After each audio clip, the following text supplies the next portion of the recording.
Good morning students. राजकीय महाविद्यालय फलौदी के यूट्यूब चैनल पर आपका हार्दिक स्वागत है। पिछले वीडियो में अपन ने थॉमस एक्विनास के राज्य संबंधी विचार पढ़े थे, जिसमें अपन ने उनके जो राज्य के बारे में कि राज्य के जो संबंधी विचारों में अपन ने पढ़ा कि किस तरह से उन्होंने राज्य की उत्पत्ति है वो किस प्रकार से हुई है। फिर शासन प्रणालियों का जो वर्गीकरण किया था उन्होंने, राजतंत्र, कुलीन तंत्र वगैरह का, किनको श्रेष्ठ माना है वो। उसके बाद में शासक और सरकार के क्या कर्तव्य है, और धर्म सत्ता और राज सत्ता के बीच में किस प्रकार का संबंध है, और राज्य और चर्च है वो व्यक्ति के उत्थान में किस प्रकार की भूमिका अदा कर सकते हैं। इसी कड़ी में आगे बढ़ते हुए अब हम थॉमस एक्विनास के कानून संबंधी विचार पढ़ेंगे कि उनका जो कानून का सिद्धांत है वो क्या है। तो बेसिकली क्या है कि एक्विनास का जो कानून संबंधी विचार है उस पर स्टोइकवाद और अरस्तु का प्रभाव है। हालांकि एक्विनास के हर एक विचार पर अरस्तु का प्रभाव है, इसी कारण इसको मध्ययुगीन अरस्तु कहा जाता है। हम अगले वीडियो में देखेंगे कि इसको किस प्रकार से मध्ययुगीन अरस्तु भी कहा जाता है, तो उसके बारे में अपन अगले वीडियो में चर्चा करेंगे। तो इसलिए अरस्तु का प्रभाव है, और इन्होंने कानून की जो मीमांसा की उसमें सिसरो, ऑगस्टाइन और रोमन विधि शास्त्रियों सबके विचारों का समन्वय किया था। सभी के विचारों का समन्वय करके इन्होंने कानून के बारे में लिखा था। अब इन्होंने कानून की क्या परिभाषा दी है कि कानून विवेक का वह अध्यादेश है। यहाँ ध्यान देना, विवेक, कानून विवेक का वह अध्यादेश है जिसे लोक हित के लिए किसी ऐसे व्यक्ति ने प्रख्यापित किया हो जो समाज कल्याण के लिए उत्तरदायी हो। एक्विनास यानी सीधा कानून की परिभाषा क्या होगी। कानून क्या है कि कानून विवेक का वह अध्यादेश है जिसे लोक हित के लिए किसी ऐसे व्यक्ति ने प्रख्यापित किया हो जो समाज कल्याण के लिए उत्तरदायी हो। यानी समाज कल्याण के लिए जो व्यक्ति उत्तरदायी है और जिसने कोई चीज़ लोक कल्याण के लिए लागू की है, लोक हित के लिए लागू की है, वही कानून है। अब एक्विनास ने कानून संबंधी विचारों पर यूनानी और रोमन विचारधाराओं में समन्वय स्थापित करने का प्रयास किया। यानी एक्विनास ने अपने जो विचार थे उनमें ये विशेष रूप से ध्यान दिया कि किस तरह से मैं यूनानी और रोमन, जिस तरह से उन्होंने चर्च और राज्य के बीच में समन्वय स्थापित करने का प्रयत्न किया था, वहीं कानून के मामलों में यूनानी और रोमन विचारधाराओं का समन्वय वो करने का प्रयास किया। यूनानी क्या मानते हैं? यूनानी मानते हैं कि कानून विवेक बुद्धि का परिणाम है। कानून है वो विवेक और बुद्धि का परिणाम है। और रोमन क्या मानते हैं कि सम्राट या व्यक्ति की विशेष इच्छा की अभिव्यक्ति ही कानून है। ये दो लोग हैं, यूनानी और रोमन्स, इनकी।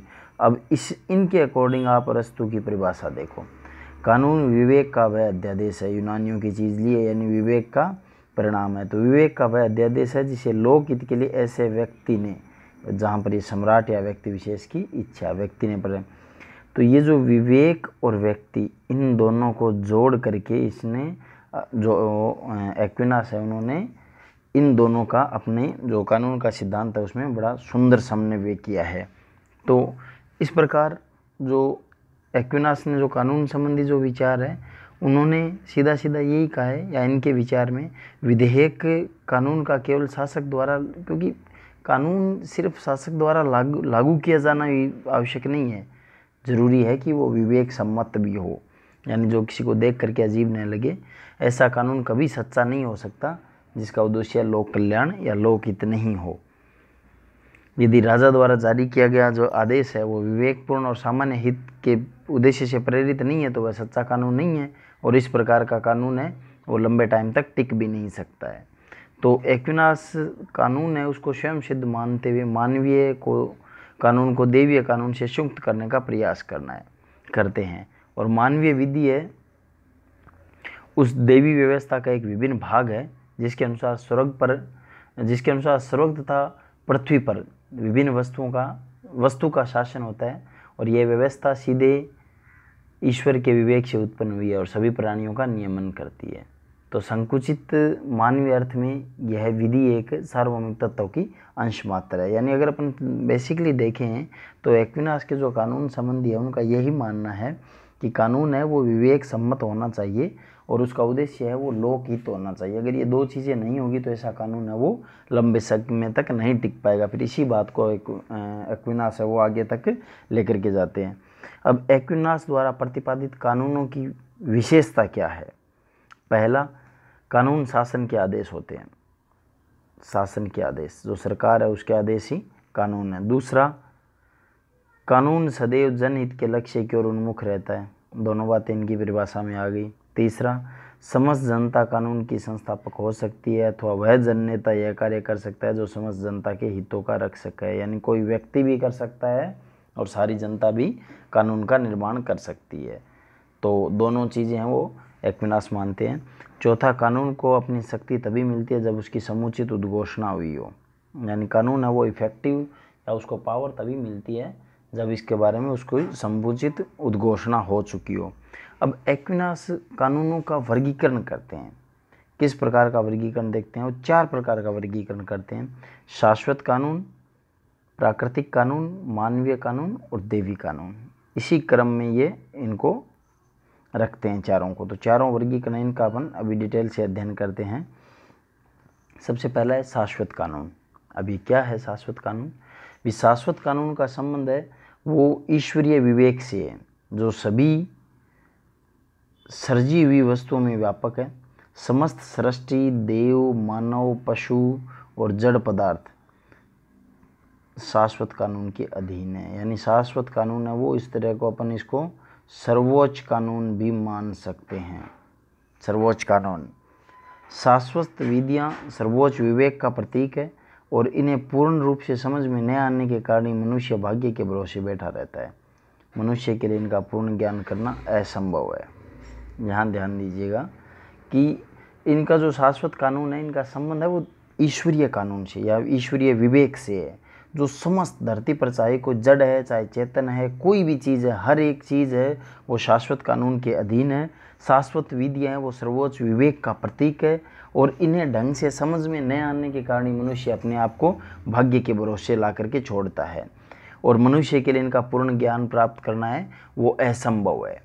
यानी इसी कारण यह मनुष्य के विवेक के समझ से बाहर है, लेकिन मनुष्य की विवेक के प्रतिकूल नहीं है। अब क्या है, यह एक, अब शेबाइन इस बात को बहुत ढंग से प्रस्तुत करते हैं कि यह प्राकृतिक कानून चीज़ क्या है, कि यह देवी बुद्धि की शाश्वत योजना है जिसके द्वारा संपूर्ण सृष्टि व्यवस्थित होती है। यह विधि स्वयं अपने में मनुष्य की भौतिक प्रकृति से ऊपर है और मनुष्य की समझ से बाहर है।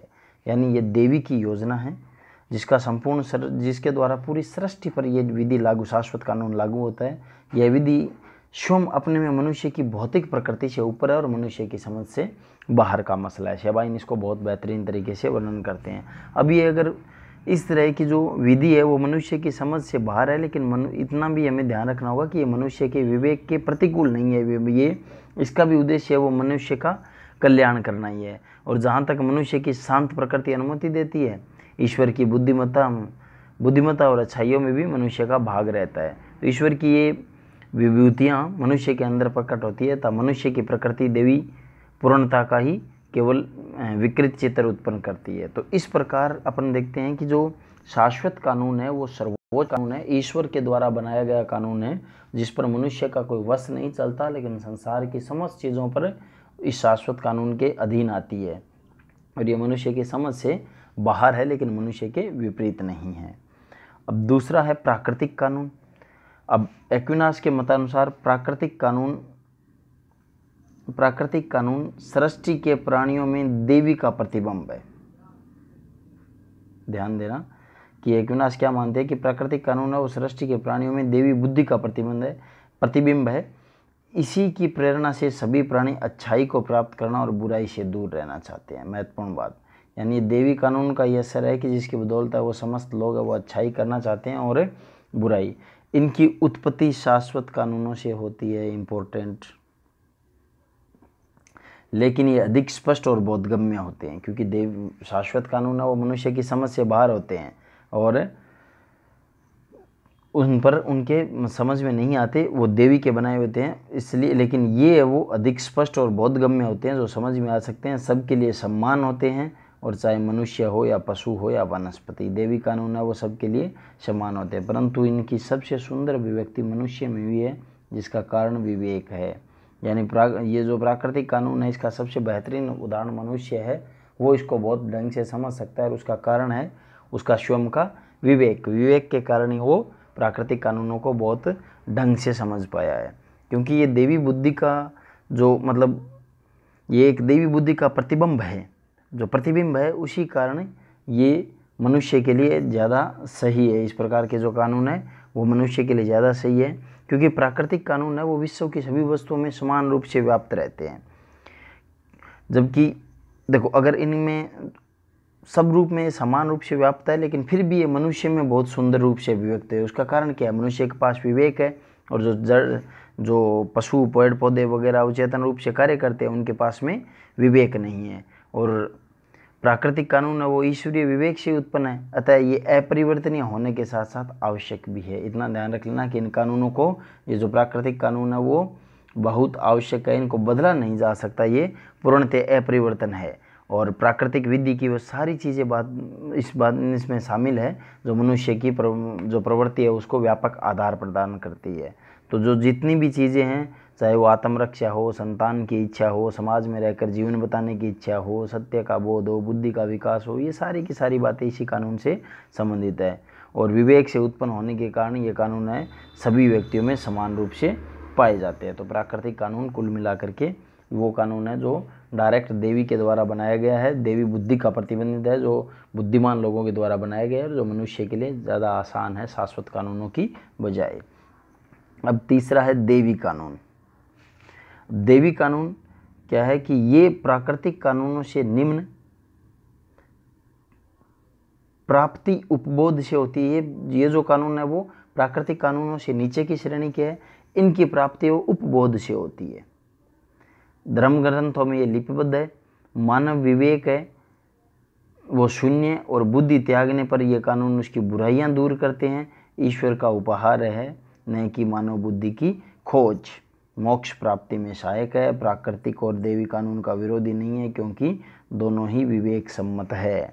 तो अपन देखते हैं कि जो एक्विनास ने जिस तरीके का वर्गीकरण किया है उसके हिसाब से शाश्वत कानून है वो सर्वोच्च कानून है, यानी जो इंटरनल लॉज है वो एकदम सर्वोच्च कानून है, जिसमें मनुष्य का कोई वश नहीं है, न वो मनुष्य की समझ में आने वाली चीज़ है।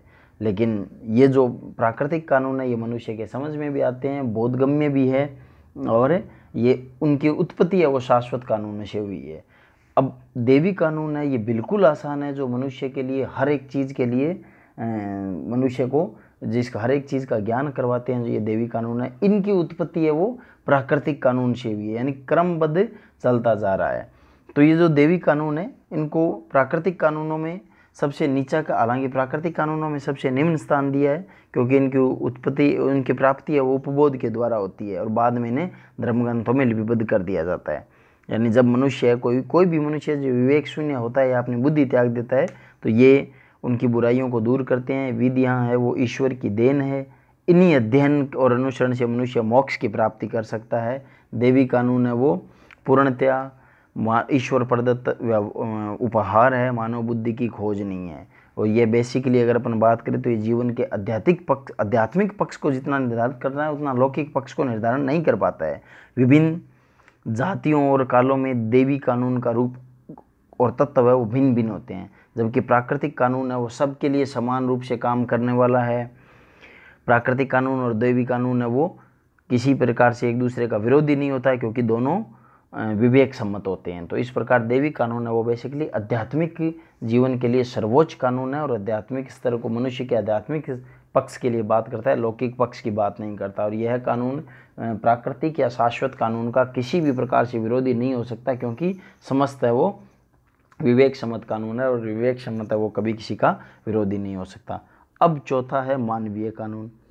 ये सबसे निम्न श्रेणी का कानून है, प्राकृतिक कानून पर आधारित है। मानव निर्माण है वो मानव द्वारा शांति और व्यवस्था बनाए रखने, यानी जो निम्न श्रेणी का कानून है प्राकृतिक कानून पर आधारित है, उस पर बेस्ड बना हुआ है। निर्माण मानव ने किया है, इनका निर्माण मानव ने खुद किया है, और उनका उद्देश्य है शांति और व्यवस्था को बनाए रखने के लिए इनका निर्माण किया गया है।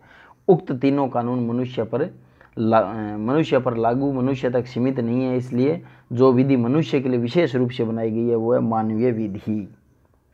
यहाँ ध्यान दे लेना थोड़ा, क्योंकि ऊपर वाले जो तीनों कानून है, चाहे वो शाश्वत कानून हो, चाहे प्राकृतिक कानून हो, चाहे देवी कानून हो, वो मनुष्य पर लागू तो है, लेकिन मनुष्य तक सीमित नहीं है, क्योंकि ये समस्त पर, चाहे जड़ हो चेतन हो, सबके लिए लागू होते हैं। पशुओं के लिए, पेड़ पौधों के लिए, अन्य चीज़ों के लिए, जो जो चीज़ें सब पर लागू होते हैं। तो इसलिए जो विधि सिर्फ मनुष्य के लिए विशेष रूप से बनाई गई है उसको मानवीय विधि नाम दिया गया। और ये मानवीय विधि है वो निम्न श्रेणी का कानून है, प्राकृतिक कानून पर आधारित है।